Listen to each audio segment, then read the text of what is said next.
এই যে দেখেন আমরা এই ব্রিজটা পারানোর জন্য এটা এখন খুললাম, খুললেও যদি আমরা ব্রিজ পার হইতে পারি, কারণ পানির অনেক ওভারফ্লো হয়ে গেছে তো, যার জন্য আচ্ছা দেখা যাক এখন মানে এই যে ব্রিজের নিচে যাচ্ছি আমরা। হাওরে ভ্রমণ করতে গেছিলাম, ভ্রমণ করতে যাই এই যে এই দিক দিয়ে আটকেছি, আটকিনের পরে এখন এটা খুললাম, কারণ এটা যদি এখন যদি না খোলা হয় তাহলে আমাদের আরো প্রায় 5 কিলোমিটার রাস্তা ইয়ে করতে হবে। দেখা যাক পিছনের এটা লাগে কিনা, পিছনের এটা যদি আইসা পড়ে তাহলে আর কোনো সমস্যা নেই। ওইটাও খুলতে হবে না,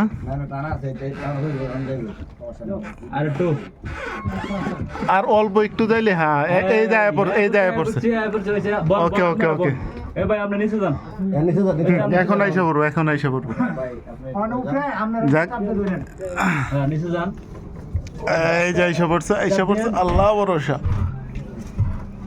একটু চাপ দিয়ে করতে হবে আর কি।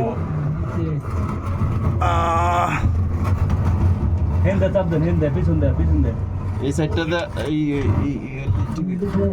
আর অল্প একটু।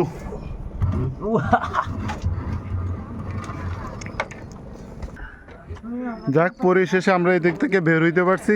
এখন এই দিকটা হচ্ছে নদী, আমরা নদী পথে এখন ওইখানে চলে যেতে পারবো ইনশাল্লাহ। এটা আবার সবকিছু রেডি, ওয়ান টাইম তো, যার জন্য ইজিলি করা যায়।